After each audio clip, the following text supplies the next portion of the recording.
As everyone knows, Hurricane Ian made landfall in western Cuba as a Category 3 at around 4:30 a.m.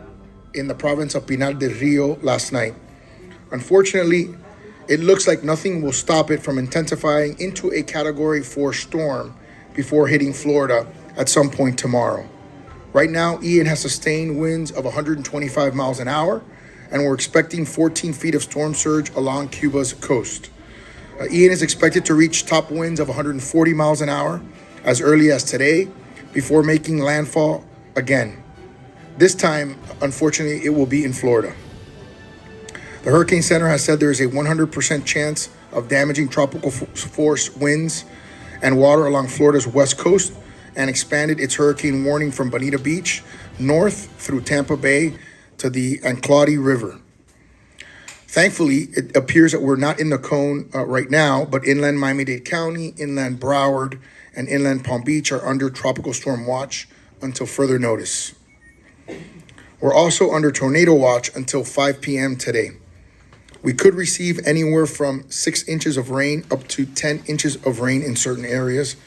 And as of this morning, thankfully, there was no flooding in the city. We had a couple of reports yesterday, which we addressed rapidly. One on, I believe, on 37th and about 29th Street, and another one in downtown by the Brightline station, which was essentially water pooling up from a manhole cover. And that's being addressed by the Miami-Dade County and by the Brightline station owner.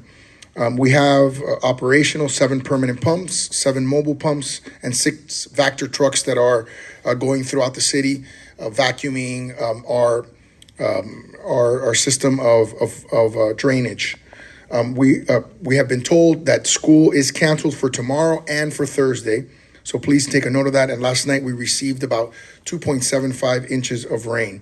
I just want to inform everyone that I've been in touch with the mayor of Tampa, Jane Castor, and I've also been in touch with our urban search and rescue team here, which is one of our Florida task force teams. They have been deployed from the state.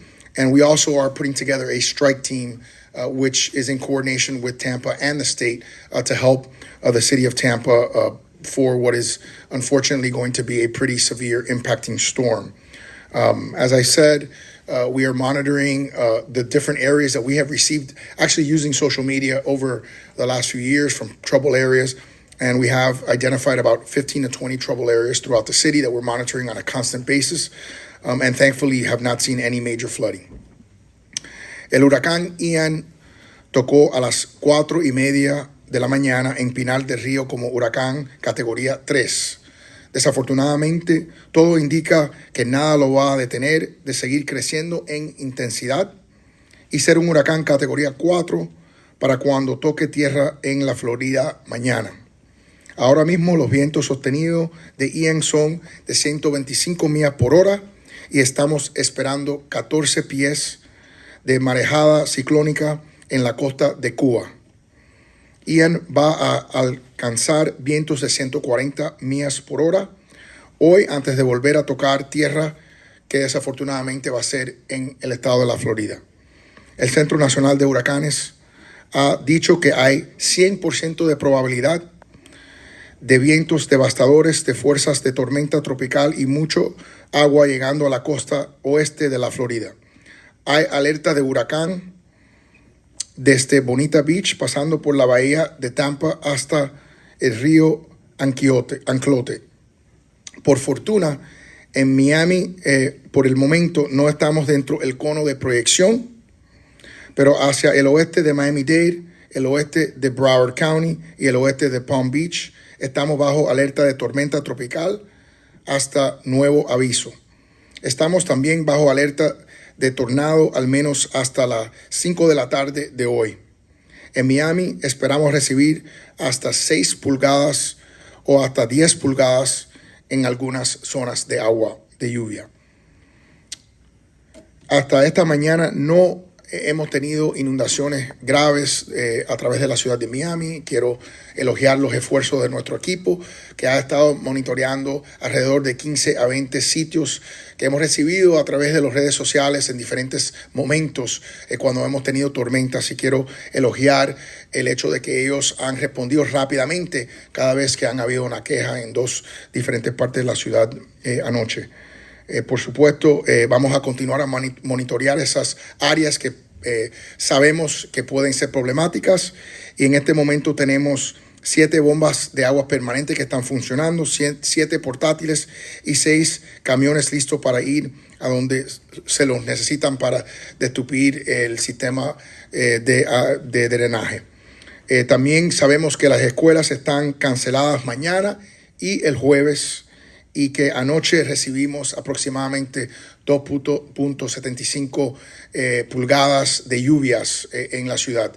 He estado en comunicación con la alcaldesa de Tampa, Jane Castor, y sabemos que el Departamento de Búsqueda y Rescate está activado a través del estado de la Florida, y también tenemos un equipo especial aquí en la ciudad de Miami que va a estar disponible para ayudar a la región de Tampa con lo inevitable que va a suceder allá, que desafortunadamente va a ser un huracán de muy grande intensidad. Estamos monitoreando el huracán constantemente, tanto como las áreas problemáticas de la ciudad de Miami, y le pedimos a los residentes de Miami que por favor se mantengan vigilantes, porque sabemos que desafortunadamente estas tormentas tienen la habilidad de cambiar radicalmente, y esperamos que no presentan un peligro para nuestra ciudad, pero sí vamos a ver bastante lluvias e inundaciones. This is a place where the directors of our major departments can be together very quickly to be able to respond to anything. Our building department, our public works, of course, our police and fire, our information technology department are all here. And of course, our directors throughout the city are also available by Zoom. This allows us to respond very quickly to the needs of our residents. We encourage anyone to download the app called IC Change. You can get it on the Apple and the Android store, and this will allow you to document anything you see, whether it's flooding, a malfunctioning drain, a tree down, and you can take a picture or video, upload it, it's geotagged, and our departments can respond very quickly. What we're working with today is flooding. We're very fortunate here on the East Coast with rain. We're of course working to help our partners on the West Coast, our neighbors and friends, but what we're dealing with in the city of Miami is flooding. Right now in this very minute, we are at the very highest peak of king tide, and that's very fortunate that we're not getting really hit with the rain right now, because we have several different types of drainage here in the city. We have 390 stormwater outfalls that flow out to the bay. And when the king tide is above that outfall, they don't function as well. And so what you might see during the high tide now, yes, they're gravity based and they need the headway to flush just like a toilet. And so if the water is higher than that outfall, you might see water in the streets until the tide drops. So right now we're at high tide. It'll drop again in a few hours. Fortunately, we're not flooding, but we'll have another king tide tonight at 11 p.m. So in the very sensitive areas like Brickell, that's where you'll see it back up, but it should flush out within just a couple hours. So we have water coming from above, but also we have water coming from the bay. We passed an ordinance not so long ago increasing the height of our seawalls, but there are many places in the city where the seawall heights have not yet been increased. And this morning around 10 a.m., I recognized at least one in the Coconut Grove area where the bay was already starting to breach that seawall. And then at that point, the pumps have no function whatsoever because they're just pushing water into a bay that's already at the level of the seawall. So we are prepared today and we're improving. We've got a lot of work left to do with infrastructure, but I'm very proud of how far the city has come over the last few years and the storms we've experienced. Please keep in touch. Please stay safe, especially with the floodwaters. We're here to help in any way we can. Thank you. We're working real hard, and we've been working from past experience and trying to avoid the repetition of flooding in areas that typically flood. We have taken measures that are precautionary measures that they are working. They are working. We, in my office, we have not received so many complaints as we had before, and that is due to the effort that has been done by the city of Miami. All our departments have been working fantastic, and those pumps, they are working. They could be transferred to areas that they are being affected at the time. And I must congratulate our departments for taking these measures and being so taking these precautionary measures. And obviously, as